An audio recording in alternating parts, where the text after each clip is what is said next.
So in this video, we will discuss about the general explanation, that is the chapter 2 of the Indian Penal Code.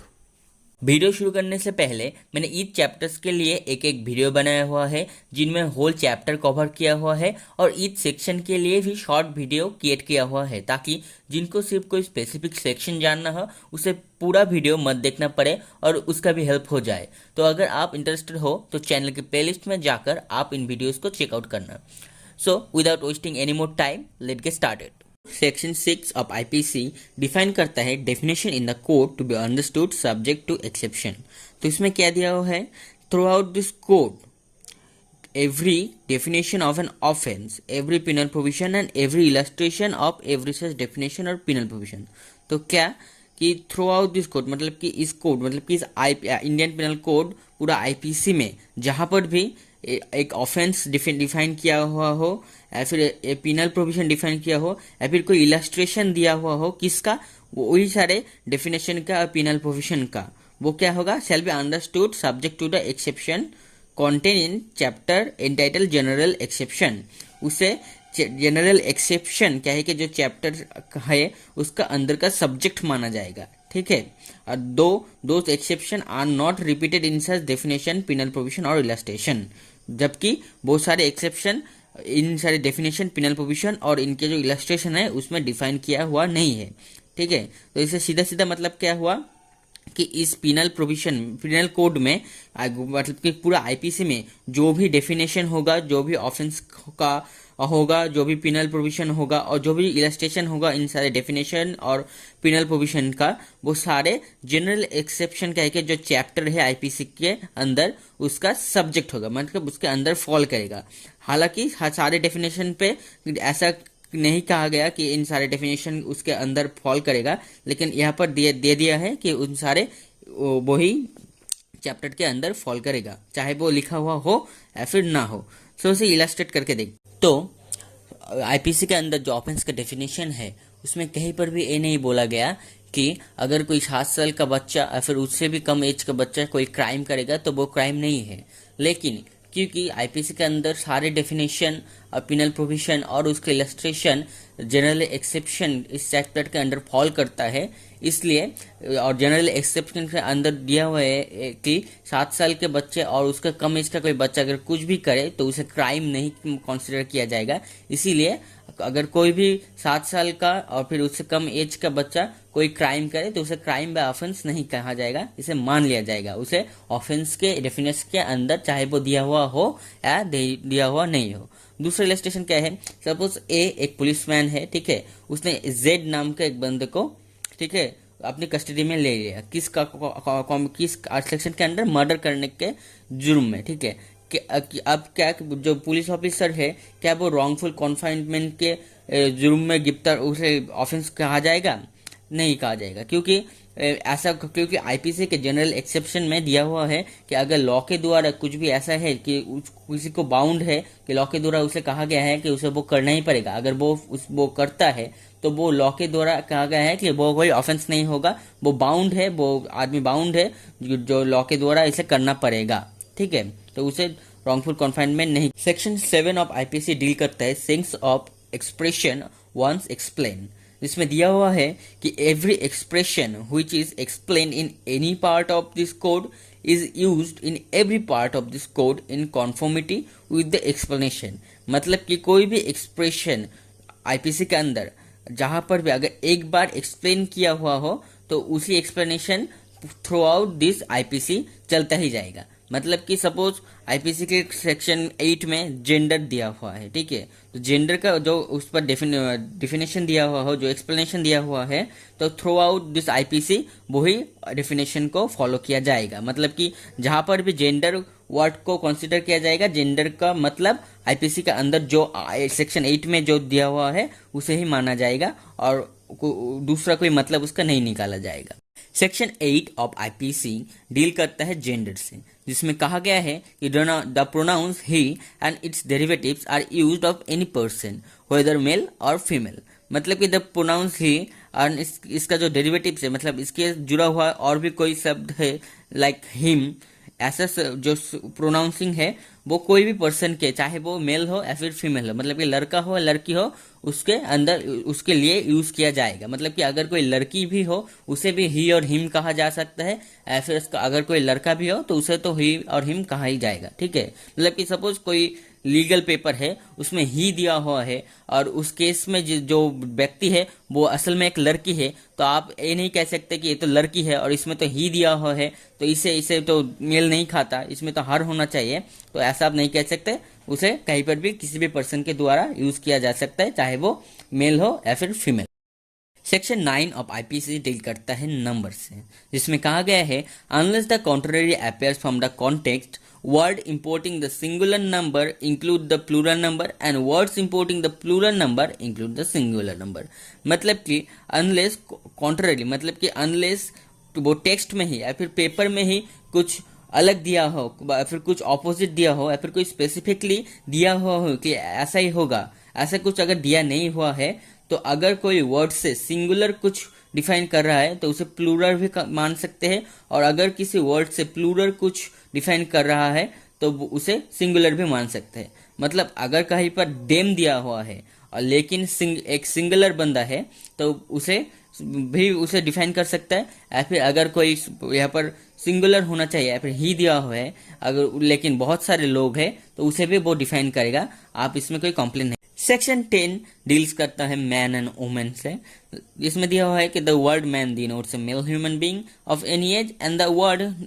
Women denotes a female human being of any age. मतलब कि जो simple है कि man words के द्वारा IPC में किसी भी एज का एक मेल ह्यूमन बीइंग को समझा जाएगा, और वुमेन वर्ड्स के द्वारा आईपीसी के अंदर किसी भी फीमेल को वो समझा जाएगा, चाहे वो किसी भी एज का हो। सेक्शन 11 ऑफ आईपीसी डील करता है पर्सन से, जिसमें दिया हुआ है कि the word person include any company और एसोसिएशन और body of person whether incorporated और नॉट। मतलब कि द वर्ड पर्सन आईपीसी के अंदर डिनोट करता है किसी भी कंपनी को, किसी भी एसोसिएशन को और भी किसी के पर्सन के बॉडी को। ठीक है, व्हेदर इनकॉर्पोरेटेड और नॉट, मतलब कि एक साथ और अलग अलग से भी, मतलब पूरा बॉडी को भी और उसका कोई पार्ट अलग अलग से भी उसे भी पर्सन कहा जाएगा। ठीक है, मतलब कोई अगर एक एसोसिएशन है अगर वो इनकॉर्पोरेटेड नहीं है, मतलब कि उसका कोई एक पार्ट इधर है, ठीक है, और कोई अलग पार्ट कोई अलग राज्यों में है,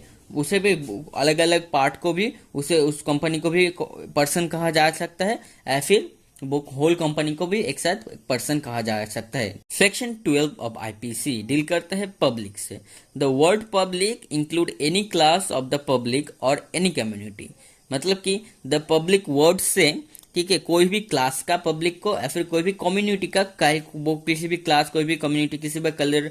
कुछ भी हो, अगर वो एक ह्यूमन बीइंग है तो उसे पब्लिक कहा जाएगा, ये डिनोट्स करता। सेक्शन 13 ऑफ आईपीसी क्वीन को डिफाइन करता था, लेकिन क्योंकि इंडिपेंडेंट इंडिया में क्वीन का कोई पोस्ट नहीं है इसीलिए 1950 अमेंडमेंट के द्वारा इसको रिपील किया गया। Section 14 of the Indian penal code define servant of government. ठीक है,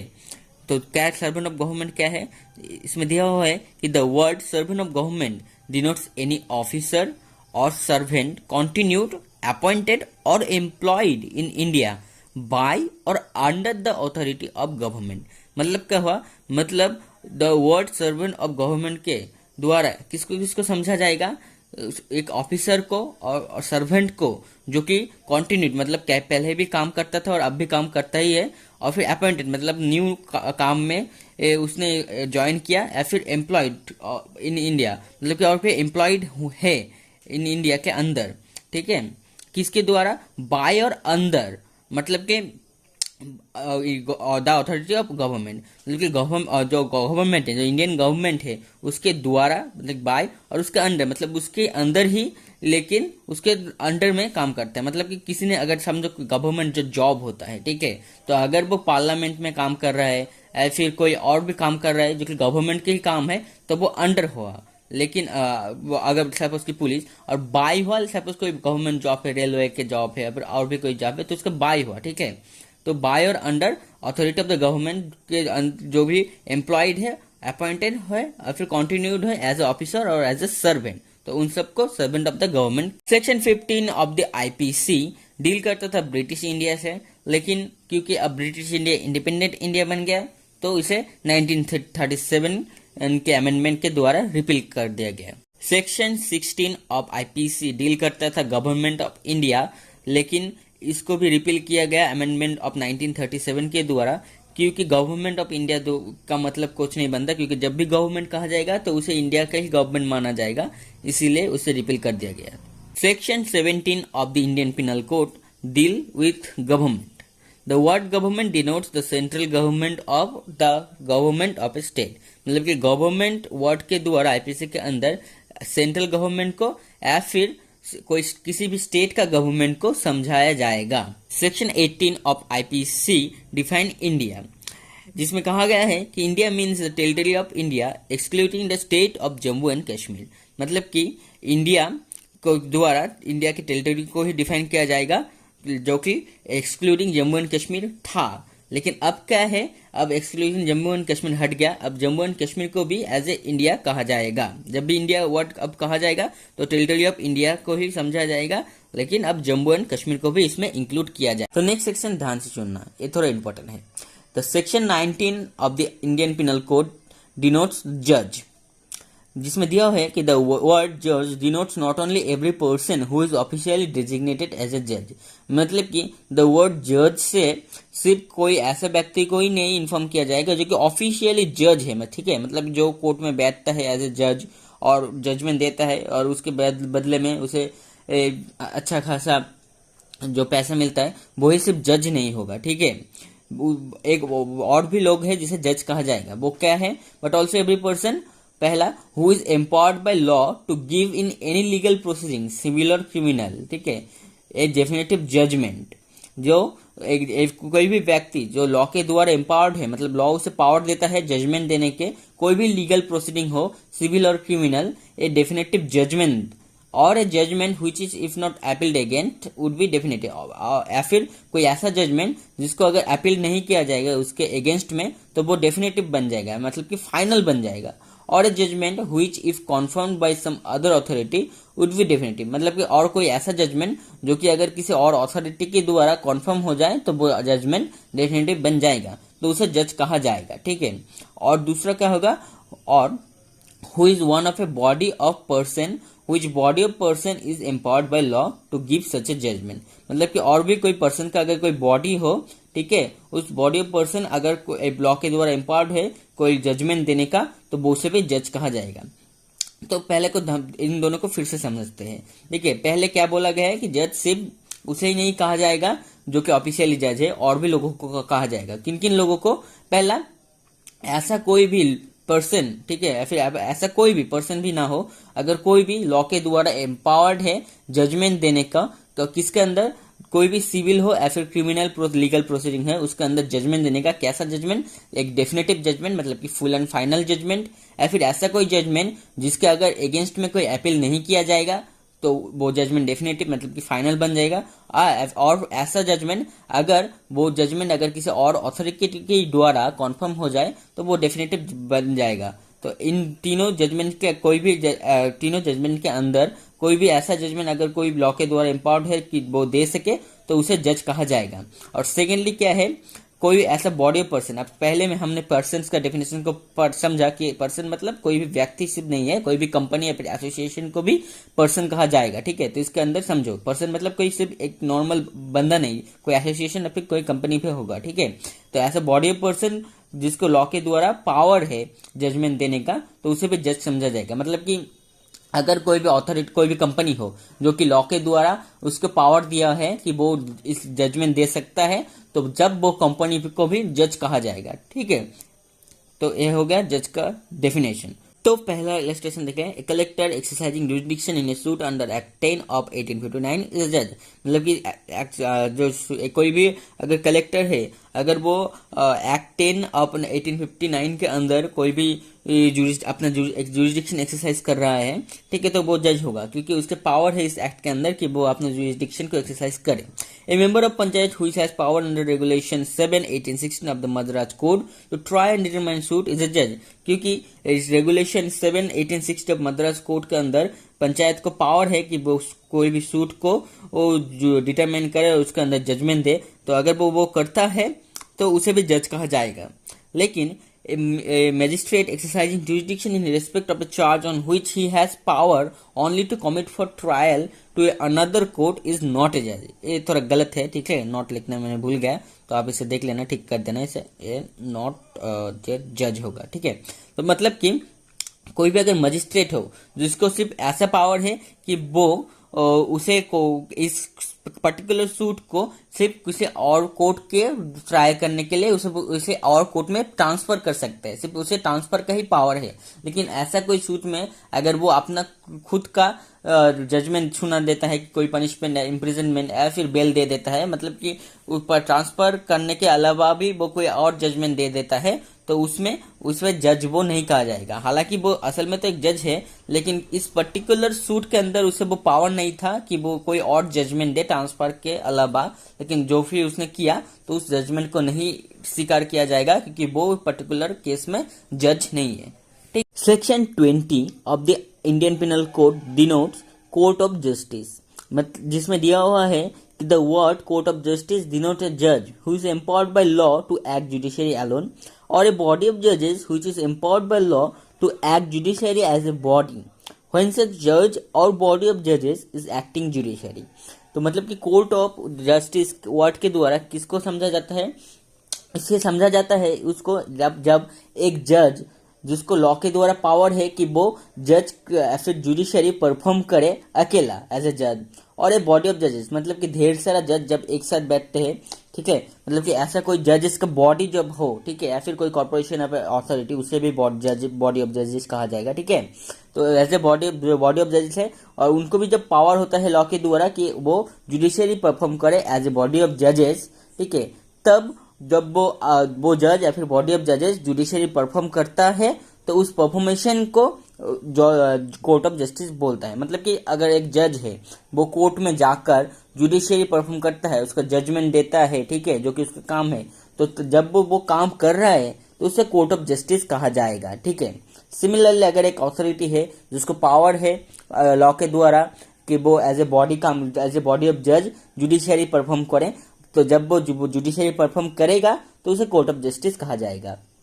इसका इलस्ट्रेशन क्या है, ए panchayat under regulation 7 in 1816 of Madras Court having power to try and determine suit is a court of justice, ठीक है। कि अगर मद्रास कोर्ट के अंदर जो रेगुलेशन 7 1816 के द्वारा पंचायत को पावर है कि वो किसी सूट को डिटरमाइन करे और उसके अंदर जजमेंट दे, तो जब वो करेगा तो उसे court of. Section 21 of Indian penal code denotes public servant. तो पब्लिक सर्वेंट में टोटल 12 क्लॉज है, लेकिन पहला जो क्लॉज है उसे ओमिट किया गया हुआ है 1950 के अमेंडमेंट के द्वारा, और जो लास्ट क्लॉज है जो क्लॉज 12 उसका दो सब क्लॉज है, सब क्लॉज ए और सब क्लॉज बी। तो चलिए इन सबको जानते हैं धीरे धीरे। The word public servant denotes a person falling under any of description hereinafter following, ठीक है। मतलब कि जो पब्लिक सर्वेंट है उस वर्ड के द्वारा कुछ किन पर्सन को समझा जाएगा, मतलब कि उन सारे पर्सन को पब्लिक सर्वेंट समझा जाएगा जो कि अब हम जो डिस्कस करेंगे उन 12 क्लॉज के अंदर एक के भी क्लॉज में अंदर वो फॉल करता है तो उसे पब्लिक सर्वेंट कहा जाएगा। तो क्या क्या है वो, नेमली फर्स्ट ऑफ क्लॉज हमने पहले ही बोला कि 1950 के अमेंडमेंट के द्वारा उसको ओमिट किया गया, वो अब नहीं है। सेकेंड क्लॉज इंक्लूड करता है every commission officer in the military, naval और एयर फोर्सेस ऑफ इंडिया। मतलब कि नेवी और एयर फोर्सेस जो इंडिया का है उनमें से कोई भी मिलिट्री में अगर कोई कमीशन ऑफिसर है, मतलब कि चाहे वो ऊंचा रैंक का कोई ऑफिसर हो या फिर छोटा रैंक का ही कोई ऑफिसर हो, अगर वो कोई कमीशन ऑफिसर है नेवल और एयर फोर्सेस में इंडिया, तो उसे भी इंक्लूड किया जाएगा as a public servant. Thirdly, every जज including any person empowered by law to discharge whether by himself और as a member of any body of person any judiciary function judicatory function. मतलब कि every जज जो actually law के द्वारा empowered है as a जज, और ऐसा कोई एज ए बॉडी ऑफ जज, मतलब कि हमने जो पहले कोई कॉर्पोरेशन या फिर कोई अथॉरिटी जिसके पास लॉ के द्वारा पावर है कि वो जुडिशियरी फंक्शन कर सके, तो उन सारे कम्युनिटी कंपनी वो सारे जज को भी पब्लिक सर्वेंट के अंदर इंक्लूड किया। Fourth clause public servant terms के इंक्लूड करता है every officer of a court of justice को, including liquidator, receiver and commissioner, ठीक है, और whose duty it is as such officer क्या कि टू इन्वेस्टिगेट और report on any matter of law और फैक्ट, और टू मेक ऑथेंटिकेट और keep any document, or to take charge or dispose of any property, or to execute any judicial process, or to administer any oath, or to interpret or to preserve order in the court, and every person specially authorized by a court of justice to perform any of such duties।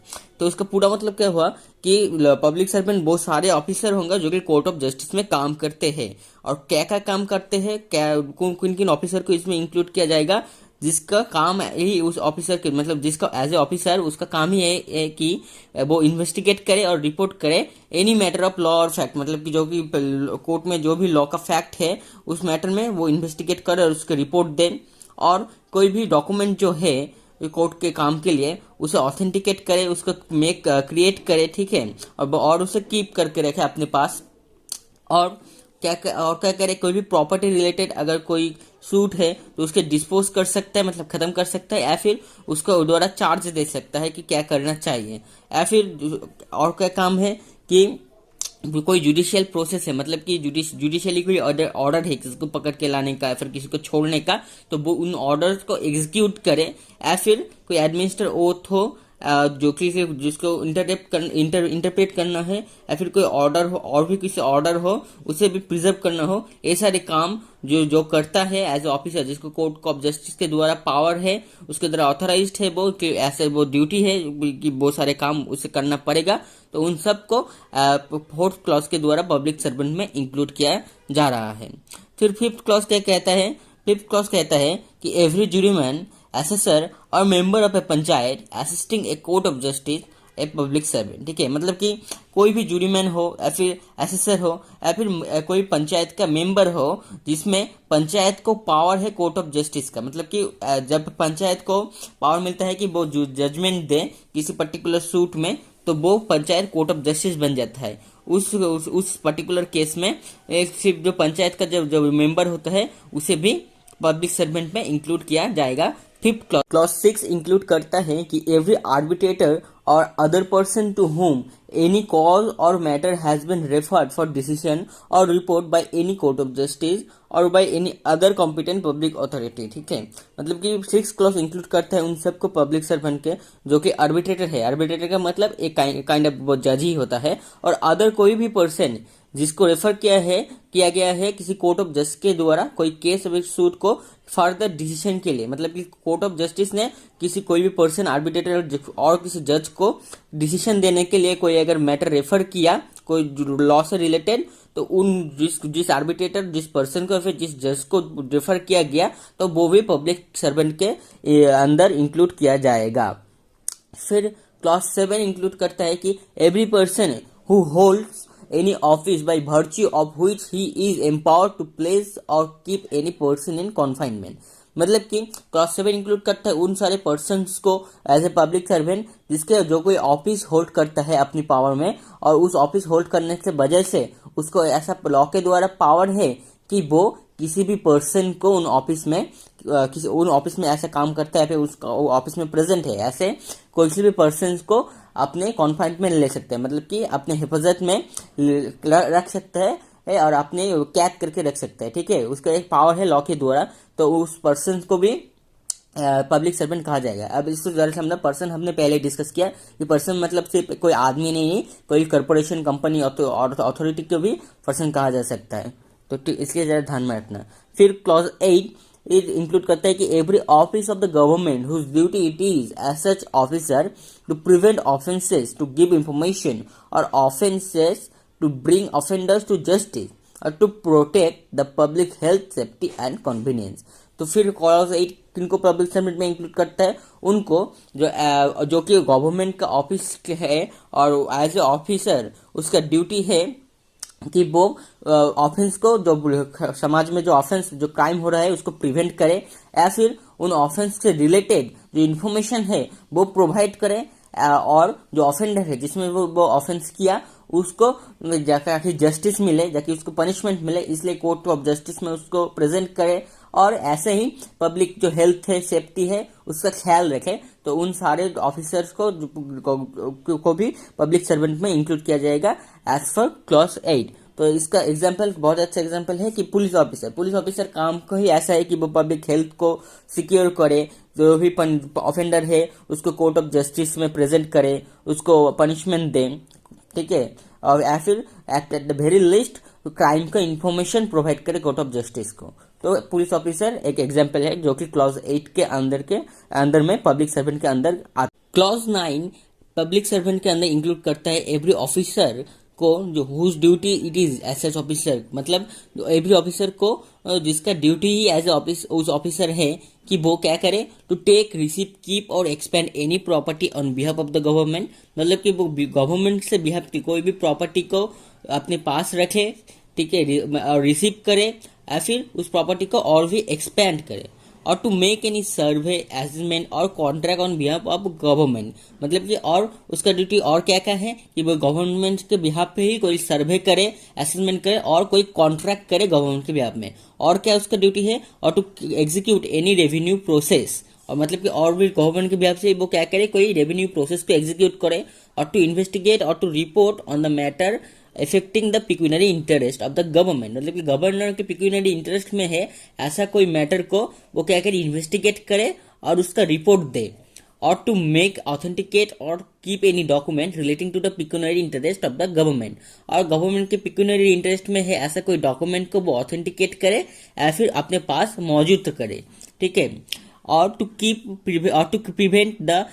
infraction of any law for protection of the pecuniary interest of the government, और government के pecuniary interest के protect करने के लिए कोई भी नया law बनाए। ऐसा काम जो भी ऑफिसर करता है, ऐसा सारे काम जो जिन ऑफिसर करता है उन सारे ऑफिसर को भी इस clause 9 as a public servant include करता है। फिर आता है क्लॉज 10 जिसमें दिया हुआ है कि every officer whose duty it is as such officer to take, receive, keep और expend any property, to make any survey और असाइनमेंट, और टू क्लेरिफाई एनी रेट और tax for any secular common purpose of any village, town or district, or to make, authenticate or keep any document for the asserting of the rights of the people of any village, town or district। मतलब क्या हुआ, clause 10 उन सारे officer को include करता है as a public officer, जिसका काम क्या है, उस ऑफिस एज ए ऑफिसर उसका एक काम है कि वो कोई भी प्रॉपर्टी को एक्सपेंड करे या फिर उसको रिसीव करे या फिर उसे अपने पास मौजूद रखे, और क्या काम है, जो कि एक सर्वे और असाइनमेंट करे, ठीक है, और क्या काम है, कोई भी रेट ऑफ इंटरेस्ट जो है उसे लेवी कर सकता है किसी भी पर्टिकुलर पर्पस के लिए, कोई भी विलेज, टाउन और डिस्ट्रिक्ट में, ठीक है, मतलब कि कोई भी जगह हो, विलेज, टाउन, डिस्ट्रिक्ट, उन पर्टिकुलर जगह में पर्टिकुलर कोई पर्पस के लिए, चाहे वो उस जगह का पीपल को नौकरी देने के लिए, या फिर सरकार को ज्यादा टैक्स देने के लिए, या फिर कोई भी पर्पस हो जिसके लिए भी वो चाहे वो टैक्स इंप्लीमेंट कर सकते हैं उस पर्टिकुलर जगह में, और वो किसी भी रेट का 10% का टैक्स हो, 15% का टैक्स हो, 20% का टैक्स हो, कोई भी रेट ऑफ टैक्स वो उस जगह पर इम्प्लीमेंट कर सकता है अपने कोई भी पर्टिकुलर पर्पस में। ऐसा जिसका पावर है उसे भी इंक्लूड किया जाएगा। और किसको इंक्लूड किया जा सकता है कि उनको ऑथेंटिकेट और keep any document for the asserting of the rights of the people, ठीक है, ऑफ एनी विलेज, टाउन और डिस्ट्रिक्ट, मतलब कि कोई भी विलेज हो, टाउन हो या फिर डिस्ट्रिक्ट हो, उन लोगों का राइट्स जिस डॉक्यूमेंट में लिखा है, ऐसा कोई डॉक्यूमेंट को ऑथेंटिकेट करना या फिर अपने पास मौजूद रखने का राइट्स जिसके पास है उसे भी पब्लिक सर्वेंट में इंक्लूड करता है। क्लॉज 11 इंक्लूड करता है every person who holds any office in virtue of which he is empowered to prepare, publish, maintain or revise an electoral roll or to conduct an election or part of an election। मतलब कि clause 11 उन सारे persons को include करता है as a public servant जिसके पास power है law के द्वारा कि वो कोई इलेक्टोरल रोल या फिर कोई इलेक्शन और फिर कोई पार्ट ऑफ इलेक्शन को प्रिपेयर करे, पब्लिश करे, मेंटेन करे। ठीक है, मतलब कि कोई भी इलेक्शन हो, चाहे वो पूरा इलेक्शन हो या फिर इलेक्शन का कोई पार्ट हो, उसे वो पब्लिश कर सकता है, प्रिपेयर कर सकता है कोई इलेक्शन के लिए, या फिर वो उस पार्ट को मेंटेन कर सकता है। जिसके पास भी ऐसा पावर हो, उस पर्सन को पब्लिक सर्वेंट के अंदर इंक्लूड कर सकते हैं हम एज पर क्लॉज। फिर आता है क्लॉज 12। क्लॉज 12 का दो पार्ट है, सब क्लॉज ए और sub clause B. Sub clause A में बोला गया है कि वो सारे person, every person in the service और पे ऑफ द गवर्नमेंट और रेमुनरेट बाय फीस और commission for the performance of any public duty by government. मतलब सब क्लॉज ए में इंक्लूड किया गया है उन सारे पर्सन को एज ए पब्लिक सर्वेंट जिसको पब्लिक ड्यूटी परफॉर्म करने के लिए गवर्नमेंट के द्वारा क्या मिलता है, पे मिलता है, फीस मिलता है, मतलब पैसा मिलता है। ठीक है, या फिर रेनुमरेट किया जाता है। ठीक है, मतलब कि उसके पुरस्कार दिया जाता है पब्लिक ड्यूटी परफॉर्म करने के लिए। उन सारे पर्सन्स को जो क्या कहा जाएगा, पब्लिक सर्विस के अंदर इंक्लूड किया जाएगा। फिर सब क्लॉज बी में क्या कहा गया है कि इन द सर्विस और pay of A local authority और ए कॉर्पोरेशन एस्टैब्लिश बाय और अंडर ए सेंट्रल प्रोविजनल और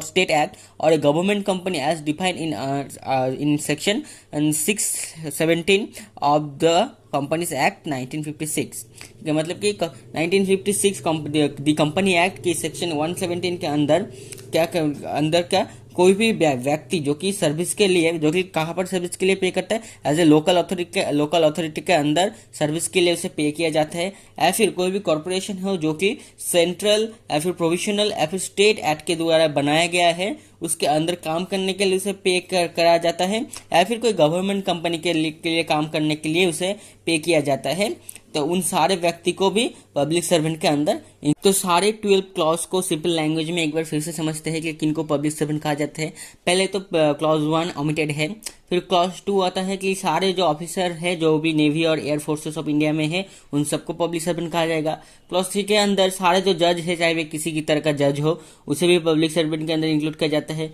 फिर क्लॉज 4 में कोर्ट ऑफ जस्टिस में काम करने वाला हर एक व्यक्ति को पब्लिक सर्वेंट में इंक्लूड किया गया है। फिर क्लॉज 5 में सारे जुरीमैन, एसेसर और पंचायत मेंबर जो भी कोर्ट ऑफ जस्टिस, जब भी वो as a court of justice काम करता है तब उसे पब्लिक सर्वेंट में इंक्लूड किया जाता है। फिर सारे वो आर्बिट्रेटर, जज या फिर कोई भी पर्सन जिसको कोर्ट ऑफ जस्टिस कोई भी केस को रेफर करता है अपना डिसीजन देने के लिए, तब उसे पब्लिक सर्वेंट में अंडर इंक्लूड किया जाता है। फिर जब भी अगर कोई पर्सन अब कोई भी ऑफिस होल्ड करता है जिसकी वजह से उसके पास पावर है कि वो किसी भी आदमी को अपने ऑफिस में कैद करके रखे, ठीक है, तो उसे तब पब्लिक सर्वेंट कहा जाएगा। फिर कोई भी अगर ऑफिसर हो जिसका ड्यूटी है कि वो ऑफेंस को, समाज में होने वाला ऑफेंस को रोके, उसको इन्फॉर्मेशन प्रोवाइड करे और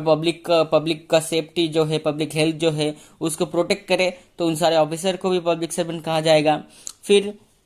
और किनको पब्लिक सर्वेंट कहा जाएगा, क्लॉज 9 के अंदर जो दिया हुआ है कि गवर्नमेंट के बिहाफ पे किसी को भी अगर पावर है कि वो प्रॉपर्टी को रखे, एक्सपेंड करे, ठीक है, या फिर किसी के पास से अपने पास ले, या फिर कोई भी कॉन्ट्रैक्ट करे, या फिर कुछ भी करे, लेकिन वो अगर गवर्नमेंट के बिहाफ पे हो या फिर गवर्नमेंट के पिक्यूनियरी इंटरेस्ट को प्रोटेक्ट करने के लिए हो, तो उसे पब्लिक सर्वेंट कहा जाएगा। अब और किसी पब्लिक सर्वेंट क्लॉज 10 के अंदर जो कहा गया है कि अगर कोई भी ऑफिसर हो जिसका ड्यूटी ये है कि वो किसी भी विलेज, टाउन, डिस्ट्रिक्ट में कोई भी टैक्स जो है वो इम्प्लीमेंट करे, या फिर कोई प्रॉपर्टी जो है उसे रिसीव करे, टेक करके रखे, या फिर उसे एक्सपैंड करे, या फिर कोई डॉक्यूमेंट को अपने पास मौजूद रखे, उसे ऑथेंटिकेट करे, ये सारे पावर जिसके पास है उसे भी पब्लिक सर्वेंट कहा जाएगा। क्लॉज 11 के अंदर उसको पब्लिक सर्वेंट कहा जाएगा जिस पर्सन के पास पावर है कि वो इलेक्शन को पार्टली या फिर फुल्ली कंट्रोल करे, मतलब कि उसे पब्लिश करे, मेंटेन करे,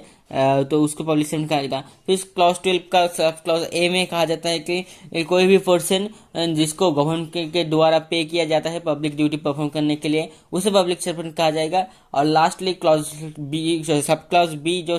क्लॉज बी का है, उसमें कहा गया है कि कोई भी पर्सन जिसको पैसा मिलता है, मतलब कि पे किया जाता है कोई भी लोकल अथॉरिटी के अंदर या फिर कोई कॉर्पोरेशन के अंदर या फिर कोई गवर्नमेंट कंपनी के अंदर काम करने के लिए, तो उसे भी public servant section 22 of Indian penal code denote movable property, जिसके अंदर दिया हुआ है कि the words movable property are intended to include corporeal property of every description except land and things attached to earth और permanently fastened to anything with which is attached to the earth। मतलब कि the word movable property के अंदर किसको समझा जाता है, कुछ भी ऐसा प्रॉपर्टी को, हर एक प्रॉपर्टी को, किसको छोड़कर, उन सबको छोड़कर जो कि परमानेंटली अर्थ के अंदर या फिर अर्थ से जुड़ा हुआ हो, जिसको हटाया नहीं जा सकता, या फिर कोई ऐसा प्रॉपर्टी को जो इसे और प्रॉपर्टी के साथ जुड़ा हुआ हो, जो प्रॉपर्टी अर्थ के साथ जुड़ा हुआ हो। ठीक है, मतलब कि उन सारे चीज को प्रॉपर मूवेबल प्रॉपर्टी कहा जाएगा, सिर्फ उनको छोड़कर।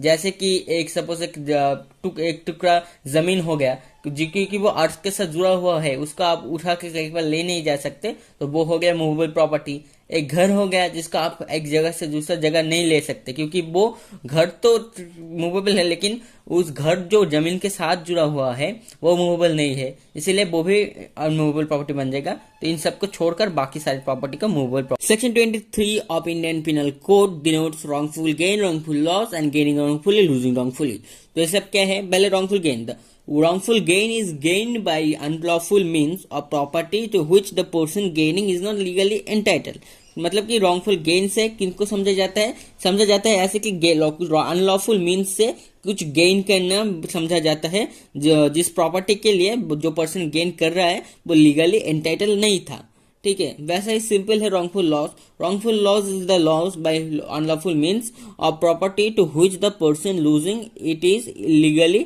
एंटाइटल। मतलब कि जो पर्सन रॉन्गफुल लॉस करता है, ठीक है, वो उस प्रॉपर्टी के लिए लीगली एंटाइटल था, उस प्रॉपर्टी उसका ही था, लेकिन वो उस प्रॉपर्टी को लूज करता है वो भी अनलॉफुल मीन्स से।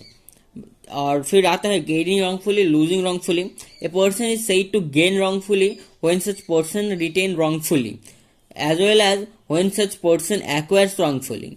A person is said to lose wrongfully when such person is wrongfully kept out of any property as well as when such person is wrongfully deprived of property। मतलब कि एक person को gain wrongfully तब करता है जब कोई property को रॉन्गफुली मतलब अनलॉफुल मीन्स से रिटेन कर रखता है, मतलब अपने पास रखता है अनलॉफुल मीन्स से, या फिर कोई और की प्रॉपर्टी को छीन के लेता है रॉन्गफुली, उसे तब रॉन्गफुली फिर गेनिंग रॉन्गफुली कहा जाता है। और लूजिंग रॉन्गफुली तब कहा जाता है जब ए पर्सन कुछ अपने प्रॉपर्टी रॉन्गफुली लूज कर देता है या फिर रॉन्गफुली उसके पास से वो प्रॉपर्टी को छीन लिया जाता है, तब उसे लूजिंग रॉन्गफुली कहा जाता है। ठीक है, मतलब कि समझो आपका कोई जमीन था, तो आपसे उससे कोई अगर छीन लिया, आपका उसका पेपर अगर खो गया, तो उसके वजह से अगर किसी के पास अगर वो चला गया, तो वो उस पर्टिकुलर केस में आप उसको कहा जाए कि आपने प्रॉपर्टी को लूजिंग रॉन्गफुली। ठीक है, you losing wrongfully this property and उस प्रॉपर्टी जिसको मिला, तब उसे कहा जाएगा कि दोस पर्टिकुलर पर्सन, ठीक है, gaining this person gaining wrongfully this property. ठीक है, इस पर्टिकुलर केस में आपका रॉन्गफुल लॉस हो गया और उस जो पर्सन जिसको मिला उसका wrong. Section 24 of IPC denotes dishonestly.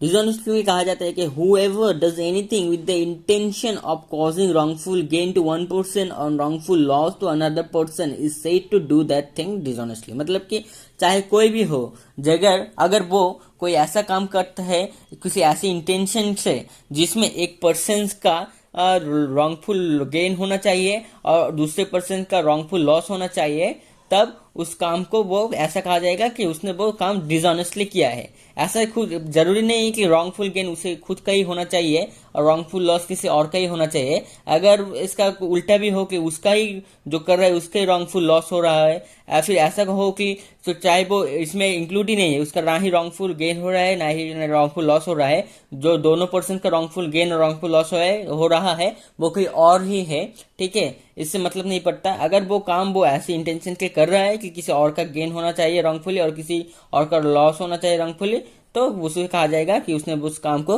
Wrong dishonest. Section 25 of IPC denote fraudulently. इसमें कहा गया है कि a person is said to do a thing fraudulently if he does the thing with intent to default but not otherwise. मतलब कि जब a person कोई भी चीज किसी को फ्रॉड करने के लिए करता है, तब उसे फ्रॉडुलेंटली कहा जाता है, ऐसे को उसे कहा जाता है कि उसने फ्रॉडुलेंटली एक काम को किया गया है। ठीक, section 26 of IPC denote reason to believe, जिसमें कहा गया है कि a person is said to have reason to believe a thing if he has sufficient cause to believe the thing but not otherwise. मतलब कि ए पर्सन तभी को बोला जाएगा कि उसके पास रीजन टू बिलीव था जब उसके पास सफिशिएंट कॉज होगा उस पर्टिकुलर चीज को बिलीव करने के लिए। मगर अगर समझो कि किसी चीज के पास किसी क्राइम किसी ऑफेंस में तो ये कहा गया कि अगर कोई ऑफेंडर कहा जाएगा कि उसे लगा था कि ये चीज सही है, इसे इलीगल नहीं है, तो उसे ऐसे ही नहीं मान लिया जाएगा कि हाँ उसने ऐसा ही समझा था। उसे पर्टिकुलर एक कॉज प्रोवाइड करना पड़ेगा कि उसे क्यों लगा कि ये चीज सही है, गलत नहीं है। ठीक है, अगर उसके पास सफिशिएंट कॉज है कि उसे हाँ एक पर्टिकुलर कॉज के लिए उसे लगा था कि ये चीज सही है, ये रॉन्गफुल नहीं है, तो तब ही उसे माना जाएगा कि यस उसके पास रीजन टू बिलीव था, अदरवाइज उसे। Section 27 of IPC denotes property in position of wife, clerk और सर्वेंट, जिसमें दिया हुआ है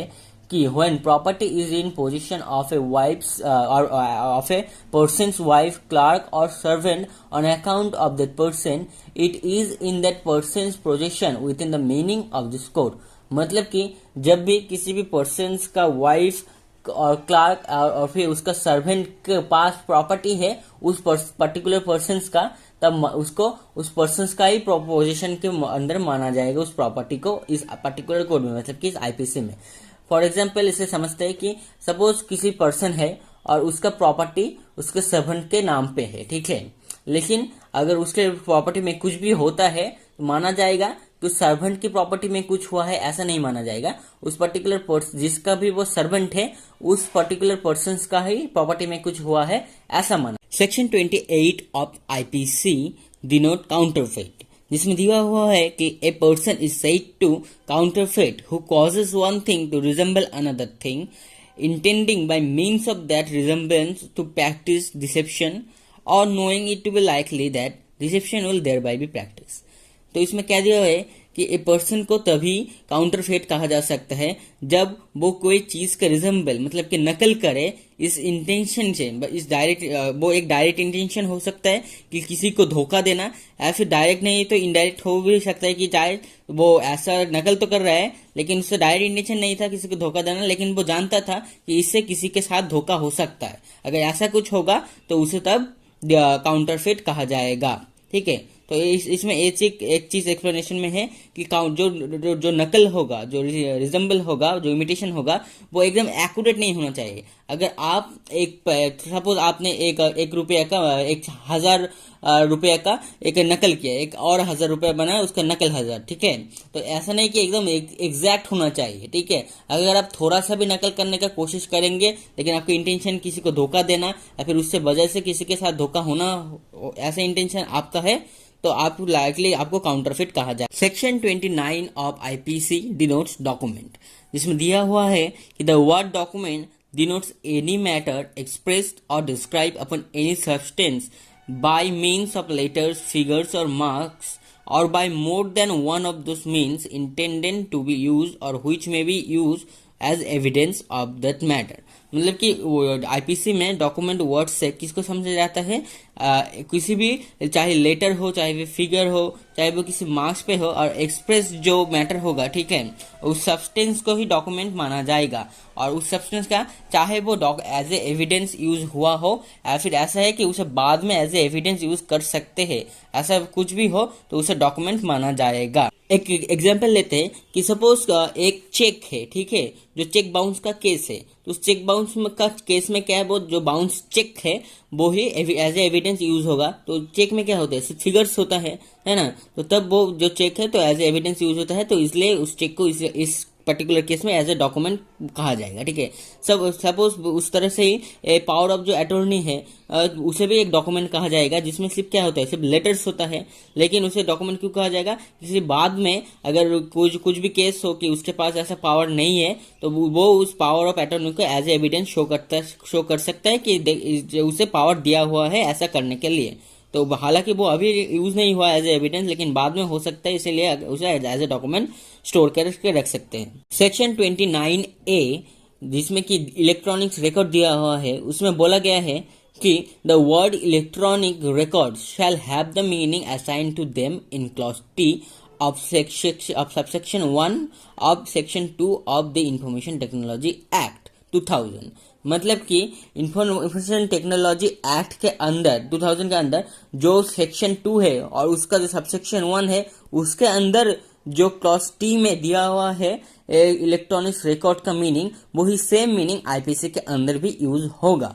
तो मैं शॉर्ट में इसे अभी डिस्क्राइब कर देता हूँ कि इलेक्ट्रॉनिक रिकॉर्ड में वहां पर दिख रहा है कि आपको स्क्रीन में दिख रहा होगा कि ये दिया होगा कि electronic record means data record और डेटा जनरेटेड, इमेज और साउंड स्टोर्ड, रिसीव्ड और sent in an electronic form और माइक्रोफिल्म और कंप्यूटर जनरेटेड माइक्रोफिल्म। मतलब कि कोई भी जो रिकॉर्ड हो, कोई भी डेटा हो, कोई भी डेटा जनरेटेड इमेज हो, साउंड हो जो कि स्टोर किया हुआ है, रिसीव किया हुआ है या फिर सेंड किया गया है एज ए इलेक्ट्रॉनिक फॉर्म या फिर एज ए माइक्रोफिल्म फॉर्म और as a computer generated microfilm form. ठीक है, ऐसा जो भी कुछ रिकॉर्ड डेटा है जो भी इलेक्ट्रॉनिक फॉर्म में सेंड किया गया है, स्टोर किया गया है, फिर रिसीव किया गया है, तो उन सबको इलेक्ट्रॉनिक रिकॉर्ड कहा जाएगा as clause T subsection 1 and section 2 of IT act 2000। ठीक है, अगर आप इसको और भी डिस्क्रिप्शन में जानना चाहते हैं, ठीक है, और भी वाइड तरीके से जानना चाहते हैं और भी डेफिनेशन है इसका, तो उन सबको अगर जानना चाहते हैं तो आप मुझे कमेंट करके जरूर बताना, मैं इसके एक डिटेल्स वीडियो बनाऊंगा। हालांकि मैं जब आईटी एक्ट का सीरीज कंप्लीट करूंगा तब उसमें भी ये इंक्लूड होगा, लेकिन अगर आपको इमीडिएट चाहिए तो आप कमेंट करके जरूर बताना, मैं जरूर कोशिश करूंगा जल्दी। Section 30 of IPC denotes valuable security, जिसमें कहा गया है कि the word valuable security denotes a document which is or purport to be a document whereby any legal right is created, extended, transferred, restricted, extinguished or released, or whereby any person acknowledges that he lies under legal liability or has not a certain legal right। ठीक है, तो valuable security में दो चीज होना चाहिए। पहले तो एक डॉक्यूमेंट होना चाहिए या फिर ऐसा कोई चीज है जो कि पर्पट टू बी ए डॉक्यूमेंट, मतलब कि डॉक्यूमेंट के को डॉक्यूमेंट के जैसा ही कुछ और चीज होना चाहिए। ठीक है, तो ये होना चाहिए। और दूसरा चीज क्या है कि इसमें और इस डॉक्यूमेंट के या फिर जो चीज है जो कि डॉक्यूमेंट की तरह ही है उसके द्वारा कोई लीगल राइट क्रिएटेड हुआ हो या फिर कोई लीगल राइट एक्सटेंडेड हुआ हो या फिर ट्रांसफर हुआ हो, रेस्ट्रिक्टेड हुआ हो या फिर एक्सटिंग्विश और रिलीज हुआ हो। ठीक है, तो इस सब का मतलब क्या है? लीगल राइट क्रिएटेड का मतलब सपोज आपने किसी को आपने अपना घर बेच दिया। ठीक है, तो आपने क्या किया, एक डॉक्यूमेंट क्रिएट किया जिसमें लिख दिया कि अब से एक घर आपका नहीं रहा, आपने उसको एक सर्टेन पैसे के बदले में इस घर का आपने उसका ओनरशिप दे दिया। ठीक है, अब इस घर का ओनर वो हो गया, तो इसमें क्या हुआ, उसको एक राइट क्रिएटेड हो गया। ठीक है, एक्सटेंडेड क्या हुआ, मतलब सपोज आपने एक मकान को किराए पे दिया है डॉक्यूमेंट करके, ठीक है, जिसमें लिख के 3 साल के लिए रहेगा। 3 साल कंप्लीट होने के बाद आपने क्या किया, उसका और 2 साल बढ़ा दिया। ठीक है, ठीक है, नेक्स्ट 2 साल भी आप इसी घर पे ही किराए पे रहोगे, तो वो हो गया लीगल राइट का एक्सटेंड। वैसा ही लीगल राइट का ट्रांसफर, भाई वो घरों का ओनरशिप एक जन से अलग जन के पास ट्रांसफर हो गया। रेस्ट्रिक्टेड क्या हुआ, सपोज आपने आप मछली पकड़ते हैं एक तालाब में, तो एक सर्टेन डॉक्यूमेंट पास हो गया। ठीक है, तो उस जो ओनर है उसने किया कि सुबह 6 बजे से शाम 5 बजे तक ही मछली पकड़ सकते हैं, उसके बाद कोई मछली नहीं पकड़ सकता। तो आपने क्या हुआ, एक रेस्ट्रिक्शन लागू हो गया। ठीक है, तो ये सारे जो चीज है वो जो डॉक्यूमेंट के द्वारा है, फिर जो ऐसा कोई चीज जो डॉक्यूमेंट के तरह ही होगा और ये सारे चीज को इम्प्लीफाई करेगा, वो वैल्यूएबल सिक्योरिटी से माना जाएगा। और भी कुछ चीजें कह दिया है कि और where by any person acknowledges that he lies under legal liability, मतलब और जो है कि डॉक्यूमेंट के तरह कोई चीज के जहाँ पर कि ये लिखा हुआ होगा कि कोई सर्टेन पर्सन के पास कि एक लीगल लाइबिलिटी है और has no certain legal right, या फिर कोई सर्टेन लीगल राइट्स नहीं है। ठीक है, तो उस तरफ से भी उस डॉक्यूमेंट को भी वैल्यूएबल सिक्योरिटी माना जाएगा। कि सपोज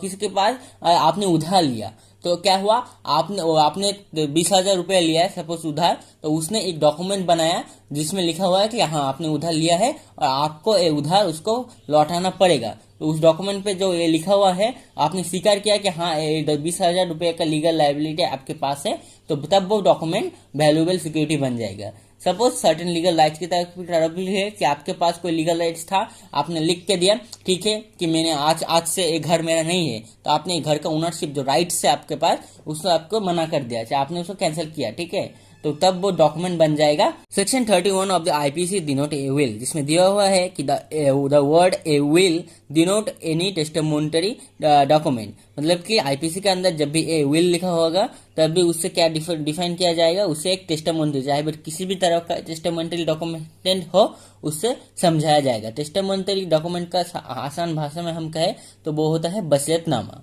ठीक है। Section 32 of IPC denote word referring to act include illegal omission, जिसमें दिया हुआ है कि in every part of this code except where a contrary intention appear from the context word which refer to act then extend also to illegal omission, मतलब कि unless कुछ contrary दिया हुआ हो या फिर कोई स्पेसिफिक दिया हुआ हो टेक्स्ट में ही या फिर फाइल में भी, ठीक है,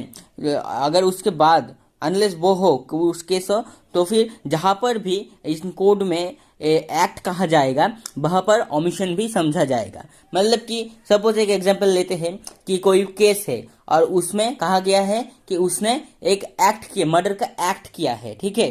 लेकिन आप केस का डिटेल्स में जाकर देखते हैं कि लेकिन उसने किसी का मर्डर नहीं किया है, कोई एक्ट नहीं किया है, उसने जिसका मर्डर किया है उसका कोई खाना नहीं दिया, ठीक है, तो वो क्या होगा, उसके नाक खिला के उसको मार डाला, तो क्या वो एक्ट हुआ? नहीं, वो ओमिशन हुआ कि उससे जितना खाना देना चाहिए था उसको नहीं मारने के लिए उसने उतना खाना नहीं दिया, बहुत ही कम दिया या फिर नहीं दिया खाना, इसलिए वो आदमी मर गया, ठीक है। तो इस केस में इलीगल ओमिशन हुआ, कोई एक्ट नहीं हुआ, तो क्या वो उसके लिए मर्डर के डेफिनेशन में तो एक्ट दिया हुआ है, कोई इलीगल ओमिशन तो नहीं दिया हुआ है, तो क्या मर्डर का चार्ज उस पर नहीं लगेगा? ये बिल्कुल नहीं लगेगा। इसलिए एक्ट जहां पर भी लिखा हुआ है उसे इलीगल ओमिशन का ही भी समझा जाएगा, चाहे वहां पर लिखा हो। Section 33 of IPC denotes act and omission, जिसमें दिया हुआ है कि the word act denote as well a series of act as a single act, the word omission denote as well a series of omission as a single omission, मतलब कि जहां पर भी एक्ट वर्ड को यूज होगा उसमें अगर एक बहुत सारे एक्ट है तो उसे act as a series of act को एक सिंगल एक्ट की तरह माना जाएगा, और सेम है ओमिशन की भी कि उसे एक ओमिशन को एक सीरीज ऑफ ओमिशन को एक सिंगल ओमिशन की तरह देखा जाएगा। इसे एक एग्जांपल से समझते हैं कि सपोज ए ने बी का मर्डर किया, ठीक है, और कैसे मर्डर किया? उसने मर्डर किया उसे चाकू से, और चाकू से उसने उसको 7 बार स्टैप किया, उसके बाद बी का मौत हुआ, ठीक है। तो क्या इसमें जो जिससे 7 बार स्टैप किया तो उसने क्या 7 बार मर्डर का चार्ज लगेगा? नहीं लगेगा। उस 7 बार जो उसने चाकू से बी को स्टैप किया, इसके लिए उसे उस सीरीज ऑफ एक्ट को 7 बार जिसने स्टैप किया उसको एक सिंगल मर्डर के एक्ट में ही, मर्डर के चार्ज में ही उसे मर्डर का चार्ज लगेगा, ठीक है, उसे 7 बार मर्डर का चार्ज नहीं लगेगा। सेम ओमिशन की तरह भी है, अगर किसी ने किसी को खाना ना देकर भूखा रखकर मार डाला, अब पहले उसने 1 दिन खाना नहीं दिया, 2 दिन खाना नहीं दिया, 3 दिन खाना नहीं दिया, ऐसे करके सपोज उसने 10 दिन खाना नहीं दिया, इसके वजह से उस दूसरे आदमी का मौत हो गया, क्या उसमें 10 बार, क्योंकि उसने 10 दिन खाना नहीं दिया, अब 10 बार मर्डर का चार्ज रहेगा? नहीं लगेगा, क्योंकि उसने 10 दिन तक लगातार खाना नहीं दिया, इसके लिए उसके ऊपर एक ही मर्डर का चार्ज रहेगा, और सारे ओमिशन को as a series of omission को एक सिंगल ओमिशन की तरह देखा जाएगा। तो ये सेक्शन 33 में। अगर आप एक्ट और ओमिशन के डिफरेंस को और भी सही तरह से जानना चाहते हैं और भी वाइडली जानना चाहते हैं तो ऊपर दिए हुए इस आई बटन पर क्लिक करके आप मेरे वीडियो देख सकते हैं। मैंने पहले ही एक्ट और ओमिशन के डिफरेंस से एक वीडियो बना चुका है, जो आप चाहे तो इंटरेस्ट हो। Section 34 of IPC denote acts done by several person in furtherance of common intention, जिसमें दिया हुआ है कि when a criminal act is done by several person in furtherance of the common intention of all, each of such person is liable for that act in the same manner as if it are done by him alone. मतलब कि जब कोई criminal act होता है common intention में, suppose कोई किसी ने, जब कोई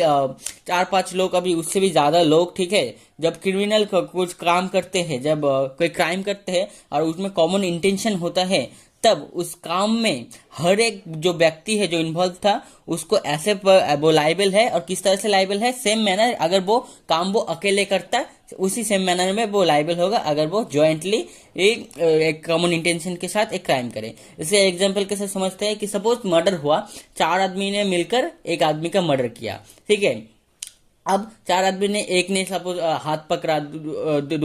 दूसरे ने गला पकड़ा, तीसरे ने पाव पकड़ा और चौथे ने चाकू से मारा। तो क्या उसमें जिसमें चाकू से मारा सिर्फ वही मर्डर का चार्ज लगेगा और बाकी लोगों पर नहीं? नहीं, ऐसा नहीं होगा। हालांकि सब ने मर्डर नहीं किया, लेकिन सब में कॉमन इंटेंशन था, इसीलिए सब लोग मर्डर किया एक साथ, ठीक है। तो तब अगर वो अकेला व्यक्ति जिसने हाथ पकड़ा उसको, जिस पैर पकड़ा उसने भी, और जिसने गला पकड़ा उसने भी, और जिसने तो मारा उसके ऊपर भी सेम मर्डर का चार्ज लगेगा। अगर वो अकेले ही वो मर्डर करता है, जैसे उसका चार्ज लगता है मर्डर का, सेम अगर एक साथ करने पर भी वो सेम चार्ज। एक चीज ध्यान में रखना कि जैसे ये कॉमन ऑब्जेक्ट है, वैसा सेम सेक्शन 149 पे कॉमन इंटेंशन है। ये दोनों लगभग एक ही है, लेकिन इन दोनों में भी कुछ कुछ डिफरेंस है, जिसकी वजह से दोनों अलग अलग सेक्शन है। तो अगर आप इस दोनों का सेक्शन का डिफरेंस जानना चाहते हैं तो आप मुझे कमेंट करके जरूर बताना, मैं इस पर वीडियो जल्दी से जल्दी लाऊंगा। हालांकि जब मैं वो सेक्शन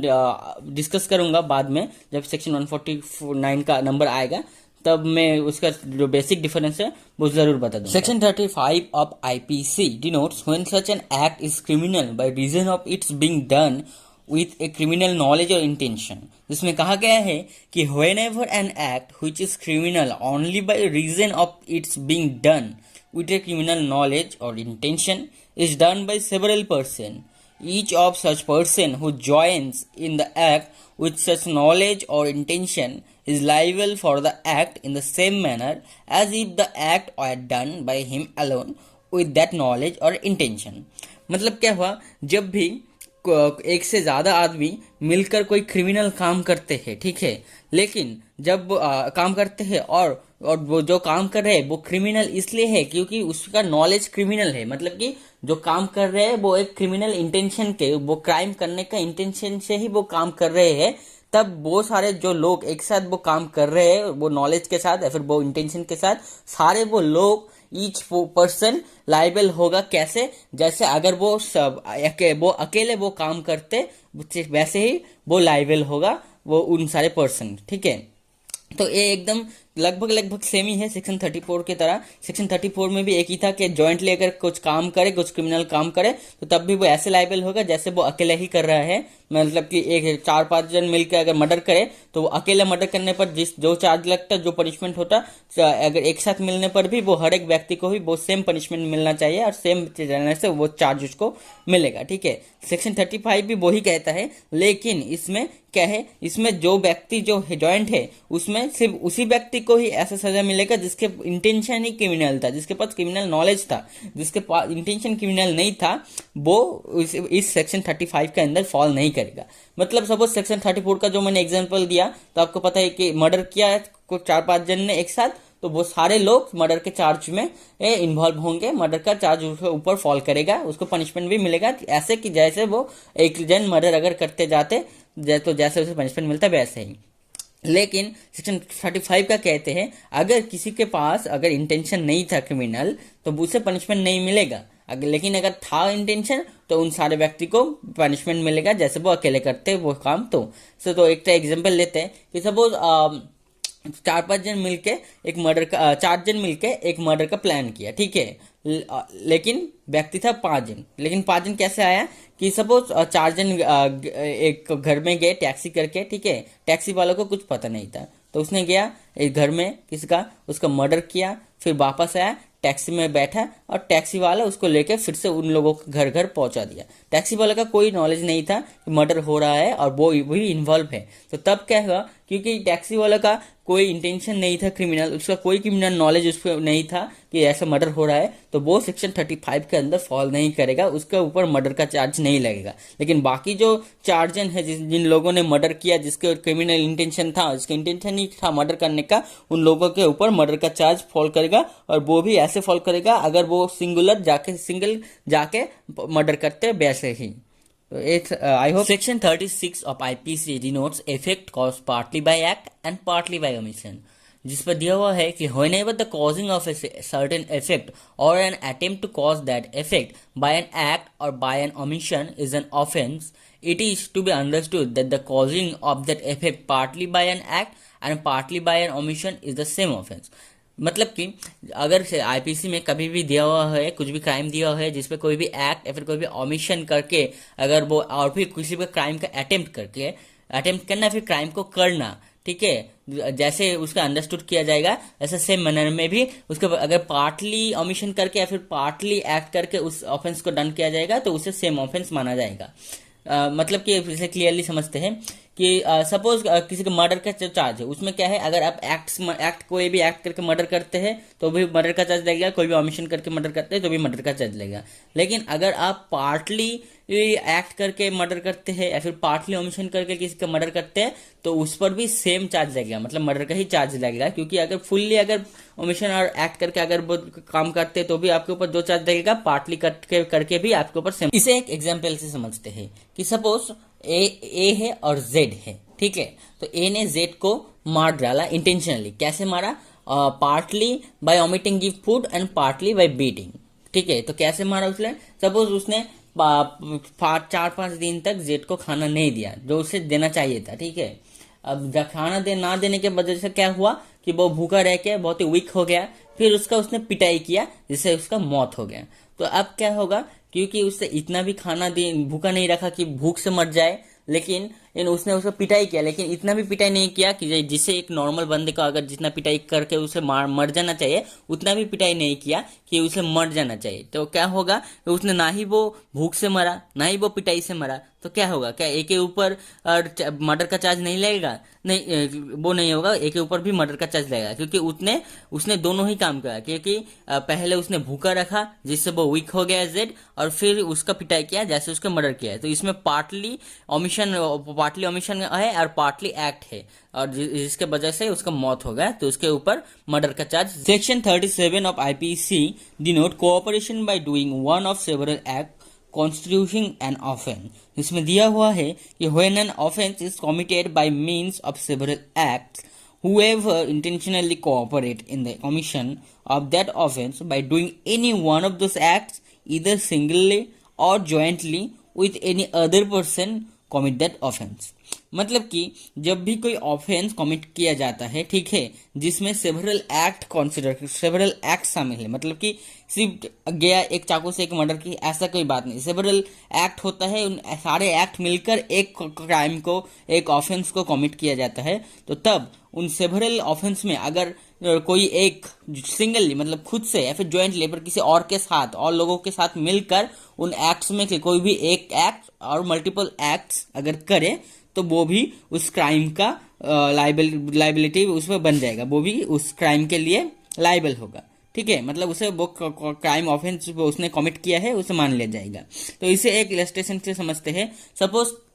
ए एंड बी, ठीक है, दोनों जेलर है, मतलब कि जेल का काम करते हैं, जो रक्षण करते हैं जेल का, ठीक है। तो उन लोगों का ड्यूटी है 6 आवर का, ठीक है। मतलब कि ए 6 आवर ड्यूटी करता है, फिर बी 6 आवर, फिर नेक्स्ट 6 आवर ए का ड्यूटी, फिर नेक्स्ट 6 आवर बी का ड्यूटी, ठीक है। ऐसे ही साइमल्टेनियसली चलता रहता है। और उन ड्यूटी के आवर में उसने क्या किया, उन दोनों ने मिलकर जेट का मर्डर करने का प्लान किया, उन जेट को खाना ना देकर। तो जब भी उन लोगों का ड्यूटी पड़ता, ए का ड्यूटी जो 6 घंटे उसने उसको खाना नहीं दिया, फिर उसके बाद का 6 घंटे का खाना बी का देने का बात था, बी ने भी खाना नहीं दिया, ठीक है। फिर ए का ड्यूटी आया, ए ने फिर से खाना नहीं दिया अगले 6 घंटे, फिर अगले 6 घंटे बी का ड्यूटी आया, बी ने फिर भी खाना नहीं दिया नेक्स्ट, ठीक है। तो ऐसा चलता गया, और जो जेल में बंद कैदी था उसको खाना नहीं मिला, जेड जो था, और उसका मौत हो गया किस वजह से, खाना ना मिलने से वजह से, ठीक है। तो अब क्या होगा, तो अब ए और बी दोनों लायबल है, ठीक है, क्योंकि दोनों ही साइमल्टेनियसली एक एक्ट किया। क्योंकि अगर एक ने भी खाना दे दिया होता तो जेड नहीं मरता, दोनों ही खाना देने से मना किया, ठीक है। दोनों ही मिलकर काम किया, इसीलिए दोनों ही सेवरल एक्ट किया, जिसके वजह से एक ऑफेंस कमिट हुआ, और जो ऑफेंस हुआ जेड का मर्डर, ठीक है। तो दोनों ही लायबल है सेम ऑफेंस का, जो कि मर्डर है। अब समझो, अगर दोनों अगर मिलके काम नहीं करते, ठीक है, अगर पहले भी अगर जो डिसाइड नहीं करते कि चलो जेड का मर्डर नहीं करने, ये मत सोच कर दोनों मना मिलकर बस खुद ही यूं ही अगर मर्डर कर देते कि चलो मैं अपने टाइम पे खाना नहीं दूंगा, बी तो देगा ही, ए खाना नहीं दिया, फिर बी आया, बी समझा ए तो खाना देगा ही, चलो मैं नहीं देता, ठीक है। ऐसा अगर वो ऐसा करता और फिर खाना नहीं मिलने से वजह से जेड का मौत होता, ठीक है। तो फिर भी दोनों लायबल होता है जेड के मदर के, क्योंकि ऐसा जरूरी नहीं कि दोनों को मिलकर ही काम करना पड़ेगा या फिर दोनों सेपरेटली नहीं कर सकते। दोनों मिलकर भी काम कर सकते हैं, सेपरेटली भी काम करते सकते हैं। अगर उन दोनों को काम एक साथ करने की वजह से किसी ऑफेंस कमिट हो तो वो दोनों ही लायबल होगा। एक और अगर एग्जांपल चाहते हो तो सपोज कुछ लोगों ने ए बी सी ने मिलकर जेड का मर्डर का प्लान किया, ठीक है। तो ए बी सी क्या किया, दो सिंगल एक जहर लिया जो कि बहुत ही लो डोज है, उससे धीरे धीरे जेड के खाने में मिलाते गया। सपोज ए ने सुबह के खाने में उसका एक डोज जहर दे दिया, ठीक है। फिर बी आया, बी ने एक गिलास पानी के साथ थोड़ा सा जहर दे दिया जेड को। फिर सी आया रात को, सी रात में आकर खाने में उस डिनर में एक थोड़ा सा ड्रॉप दे दिया जहर का। ऐसा चलता गया और कुछ दिन बाद उस जहर का इफेक्ट होने के पहले उस इफेक्ट होने के बाद जेड का मौत हो गया, ठीक है। तो अब ए बी सी दोनों चाहे मिलकर ऐसा काम करे कि चलो जेड का मर्डर करे, या फिर शायद दोनों यूं ही खुद मर्डर करने के लिए ही धीरे धीरे जहर का डोज देते रहे जेड को, ये मैटर नहीं करता। वो तीनों ने मिलकर एक काम किया, ठीक है, और तीनों का मिलकर काम करने से वजह से जेड का मौत हुआ। तो तीनों ने जो जिसलिए सेवरल एक्ट किया एक ही मर्डर का, तो वो तीनों same. Section 38 of IPC denotes person concerned in criminal act may be guilty of different offences. इसमें दिया हुआ है कि where several persons are engaged or concerned in the commission of a criminal act, they may be guilty of different offences by means of that act. हमने पहले section 37 में देखा कि सेक्शन 37 में ये बोला गया कि अगर कुछ लोग मिलकर एक्ट करते हैं और सेवरल एक्ट का एक भी एक्ट करते हैं जिसके वजह से एक क्राइम कमिट हुआ, तो सारे पर्सन जिसने भी एक भी एक्ट किया वो सारे पर्सन लायबल होगा। लेकिन सेक्शन 8 कहता है वो सारे पर्सन तो लायबल होगा ही जिसने मिलकर काम किया, लेकिन वो सारे पर्सन एक ही चार्ज के अंदर लायबल नहीं होगा। मतलब कि मर्डर करने से ही सब लोग मर्डर की चार्ज के ही मर्डर के चार्ज में ही नहीं फॉलो करेगा। सब लोग का पनिशमेंट डेथ पनिशमेंट नहीं हो जाएगा। मर्डर के बारे में सबका पनिशमेंट अलग अलग हो सकता है, सबको अलग अलग चार्ज हो सकता है सेम ऑफेंस कमिट करने के बाद। तो इसका एक इलस्ट्रेशन देखते हैं कि सपोज ए है और ए ने जेड का मर्डर किया, ठीक है। लेकिन कैसे मर्डर किया कि बी ने उसको प्रिवोक किया, उसको ललचाया कि अगर ए जेड का मर्डर करेगा तो ए कैपेबल होमोसाइड के अंदर फॉल करेगा, उसके ऊपर मर्डर का कोई चार्ज नहीं लगेगा। जबकि बी जेड को मारना चाहता था और जानता था क्योंकि अगर वो मारेगा तो उसके ऊपर मर्डर का चार्ज पड़ेगा, तो इसलिए उसने ए को प्रिवोक किया जेड का मर्डर करने के लिए और उसे मर्डर करने के लिए असिस्ट भी किया। तो क्या होगा, ए और बी दोनों लायबल होगा जेड के मर्डर के लिए। लेकिन क्योंकि बी मारना चाहता था और बी ने ही ए को प्रिवोक किया, तो इसलिए बी के ऊपर मर्डर का चार्ज तो पड़ेगा। लेकिन क्योंकि ए ने मर्डर किया लेकिन ए का कोई पर्सनल इंटेंशन नहीं था, कोई क्रिमिनल इंटेंशन नहीं था जेड का मर्डर करने का, उसने बी के ललचाने पर आकर भी जेड का मर्डर किया, इसलिए बी ए के ऊपर कोई मर्डर का चार्ज नहीं पड़ेगा, उसके ऊपर कैपेबल होमोसाइड का चार्ज पड़ेगा। Section 39 of IPC denotes voluntarily, जिसमें कहा गया है कि a person is said to cause an effect voluntarily when he causes it by means whereby he intended to cause it or by means which at the time of employing those means he knew or had reason to believe to be likely to cause it। मतलब कि एक person तभी उसे voluntarily कोई काम कर रहा है बोला जाएगा जबकि वो खुद अपनी इंटेंशन से कुछ कर रहा है जिसके लिए उसे मालूम है, ठीक है, कि ऐसा कुछ होगा और जो उसे पता है कि ऐसा कुछ होने वाला है अगर वो ऐसा करेगा, तो इसलिए ही वो कर रहा है। और एटलीस्ट उसे पता है कि उसका एक काम करने से वजह से ऐसा कुछ हो सकता है, लेकिन अगर फिर भी वो इस नॉलेज के साथ भी कोई काम कर रहा है तो उसको बोला जाएगा कि उसने वॉलंटरली किया है। इसका एग्जांपल लेते हैं कि सपोज ए है और ए ने एक फायर सेट किया, ठीक है, एक रात में किसी लार्ज हाउस जो है उसमें एक फायर आग लगा दिया, ठीक है। उस आग लगाने के वजह से क्या हुआ, जो घर का ओनर था उसका मौत हो गया, ठीक है। हालांकि ए ने सिर्फ रॉबरी करने के लिए गया था और रॉबरी के बाद उसका कोई इंटेंशन नहीं था किसको मारने का। रॉबरी करके वो उसने घर को जलाकर वापस आ गया, लेकिन क्योंकि उसे पता था कि आग लगाने, वो नॉलेज उसके पास था क्योंकि अगर अब वो आग लगाएगा तो किसी का मौत हो भी सकता है। उसे मर्डर का इंटेंशन नहीं था किंतु वो जानता था कि किसी का मौत हो सकता है और सब इसलिए जब मौत हुआ तो ए के ऊपर मर्डर का चार्ज भी लगेगा। और उसे बोला जाएगा कि उसने वॉलेंटरली ही आग लगाया। और section 40 of the IPC denote offence, जिसमें ऑफेंस के क्या कहा गया है कि except in the chapter and section mentioned in clauses 2 and 3 of this section the word offence denote a thing made punishable by this code. क्या कहा गया है कि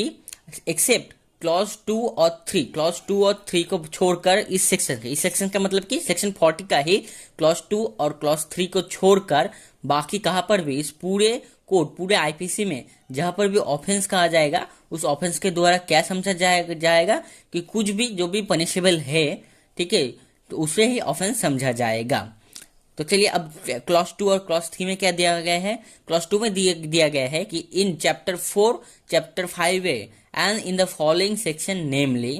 ठीक है, जो कि कौन सी सेक्शन है, 64, 65, 66, 67 एंड आप देख सकते हैं इतना सारा जो सेक्शन है,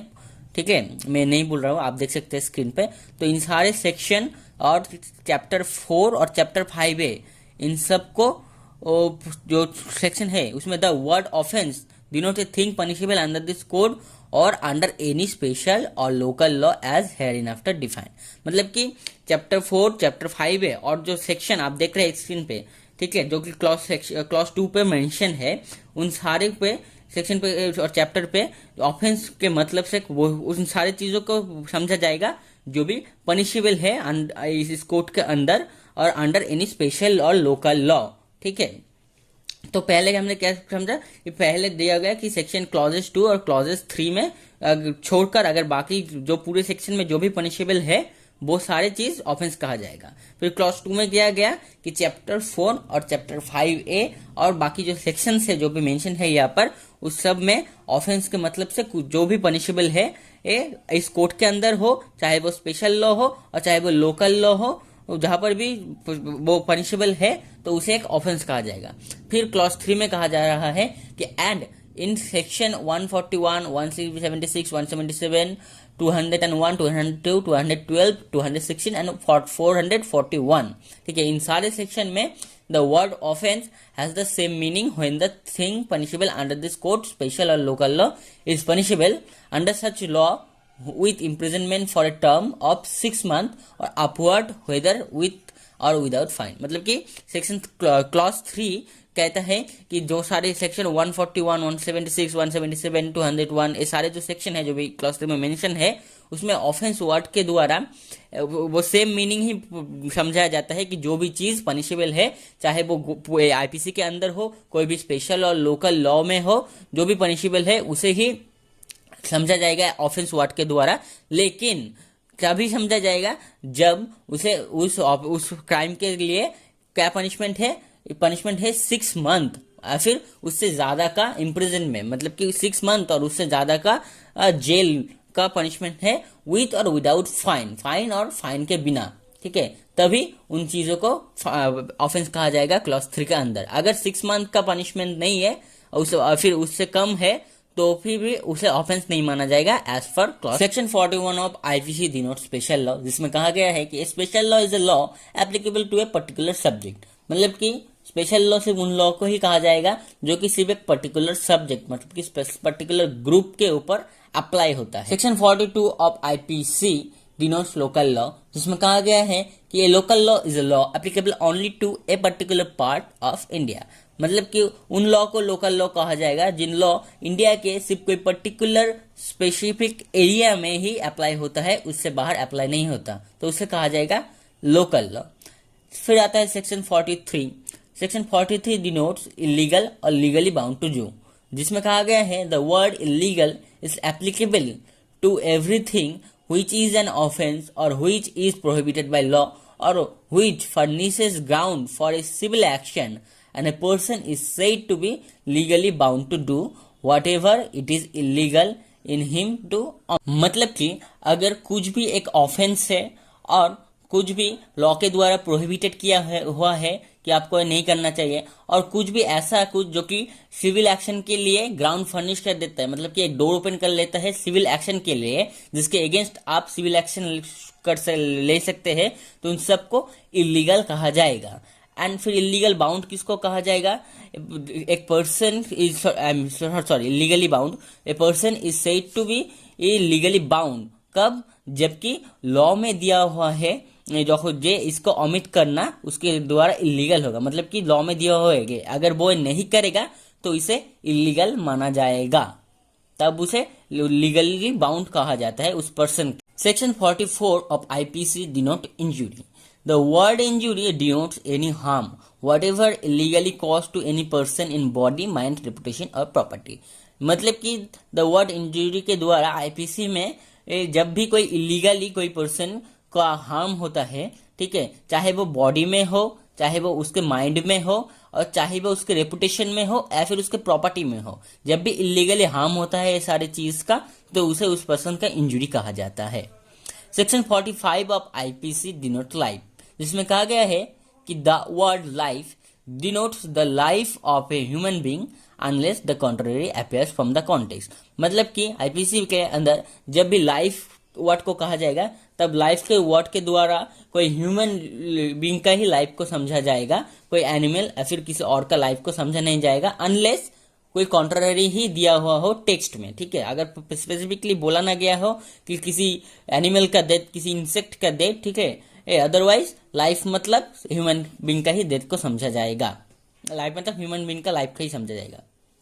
फिर आता है 46 सेक्शन। 46 सेक्शन में कहा जाता है डेथ को। अब यहाँ पर दिया हुआ है कि the word death denotes the death of a human being unless the contrary appears from the context. ये भी एकदम सेम है सेक्शन 45 के द्वारा कि अनलेस कुछ और दिया हुआ हो कि किसी एनिमल का फिर किसी इंसेक्ट का डेथ, अगर ऐसा कुछ नहीं दिया हुआ है तो सिर्फ सिंपल वर्ड डेथ के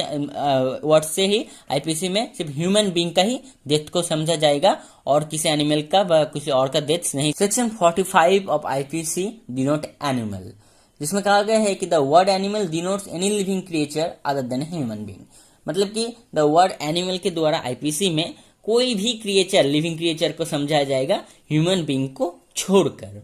मतलब कि सिर्फ ह्यूमन बीइंग को छोड़कर, चाहे वो किसी भी तरह का, किसी भी प्रजाति का एनिमल क्यों ना हो, किसी क्रिएचर क्यों ना हो, तो उसे ही एनिमल वर्ड के द्वारा समझा जाएगा। Section 48 of IPC denote vessel. The word vessel denotes anything made for the convenience by water of human being और ऑफ प्रॉपर्टी, ठीक है। मतलब भेसल के द्वारा का क्या, भेसल वर्ड के द्वारा ये समझा जाता है कि ऐसा कुछ भी ऐसा चीज, चाहे वो जिस तरह का भी वाहन हो, ठीक है, ऐसा कोई चीज जिसके हेल्प से, जिसके अंदर, जिसके साहाय्य से किसी ह्यूमन बीइंग खुद या फिर कोई ह्यूमन बीइंग कोई अपना कुछ प्रॉपर्टी पानी में इजीली ले जा सके, ठीक है, उसको उस तरह का जानवाहन का वेसल कहा जाएगा। मतलब अगर कोई नाव है, किसी लकड़ी का टुकड़ा है या फिर कुछ भी है, जब उसके अंदर या फिर कोई टायर है, कुछ भी है, अगर ह्यूमन बीइंग उसको यूज करके खुद या फिर अपने कुछ प्रॉपर्टी को पानी में इस तरफ से उस तरफ ले जा सकता है, तो उस वाहन को ही वेसल कहा जाए। Section 49 of IPC denotes year and month, जिसमें दिया हुआ है कि whenever the word year or the word month is used, it is to be understood that the year or the month is to be reckoned according to the British calendar। मतलब कि IPC में जब भी year और month ये दोनों word use होगा तब उसे ब्रिटिश कैलेंडर के द्वारा ही, वो ब्रिटिश कैलेंडर में जो ईयर और मंथ समझा जाता है उसे ही समझा जाएगा, इंडियन कैलेंडर या फिर वर्ल्ड का और कोई भी कैलेंडर को नहीं समझा जाएगा। Section 50 of the IPC denote section,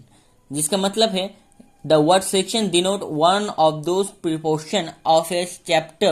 of this code which is distinguished by prefix numeral number। मतलब कि आईपीसी में सेक्शन वर्ड के द्वारा किसको समझा जाता है, उसको उस हर एक सेक्शन का उन पर्टिकुलर पोर्शन को समझा जाता है जो कि एक दूसरे से प्रीफिक्स नंबर, मतलब उसके सामने जो न्यूमेरियल फिगर है, जो कि नंबर है, उस नंबर का डिस्टिंग्विश से पता चलता है कि उस पर्टिकुलर पोर्शन उस चैप्टर का एक सेक्शन है, ठीक है। Section 51 of IPC denotes oath, जिसमें कहा गया है कि the word oath include a solemn affirmation substituted by law for an oath और एनी डिक्लेरेशन रिक्वायर्ड और authorised by law to be made before a public servant और to be used for the purpose of proof whether in a court of justice और not. मतलब कि एक oath word के द्वारा उसको समझा जाता है, ठीक है, जब लॉ में कोई सोलम अफर्मेशन का सब्स्टिट्यूट होता है, ठीक है। मतलब कि जो लॉ के में हम गीता में हाथ रखते तो बोलते हैं कि जो हम सच बोलेंगे, झूठ नहीं बोलेंगे, तो उसे ओथ कहा जाता है, ठीक है। और किसको ओथ कहा जाता है, वर्ड और ओथ के द्वारा समझा जाता है उनको, जबकि कोई डिक्लेरेशन रिक्वायर्ड है, ठीक है। और डिक्लेरेशन रिक्वायर्ड है वो किसके द्वारा, लॉ के द्वारा ऑथराइज है, और जो कि एक पब्लिक सर्वेंट के सामने ही लेना पड़ेगा, ठीक है। और उसका पर्पस क्या होगा, उसका पर्पस होगा एज ए प्रूफ, उसे यूज करने के लिए, ठीक है। तो उसे भी ओथ वर्ड के द्वारा समझा जा सकता है। और जो प्रूफ हम यूज करेंगे वो कोर्ट ऑफ जस्टिस के अंदर भी हो सकता है और कोर्ट ऑफ जस्टिस के बाहर भी हो सकता है। तो कि सिंपली समझते हैं कि कोई भी डिक्लेरेशन को हम, जो कि लॉ में हम गीता में हाथ रखते जो ओथ लिखते हैं वो तो ओथ के अंदर में फॉलो करेगा, उसके बावजूद और भी जो डिक्लेरेशन रिक्वायर्ड होता है वो भी अगर लॉ चाहे जो कि लॉ के द्वारा ऑथराइज करे तो वो भी ओथ किया जाएगा, ओथ वर्ड के अंदर इंक्लूड किया जा सकता है अगर वो पब्लिक सर्वेंट के सामने लिया जाए, ठीक है। और कोर्ट ऑफ जस्टिस के अंदर हो या ना हो, लेकिन उसे एज ए प्रूफ यूज करा जाए, तब उन सब डिक्लेरेशन को, उन सारे प्रॉमिस को oath. Section 52 of IPC denotes good faith, जिसमें दिया हुआ है कि nothing is said to be done और बिलीव्ड इन गुड फेथ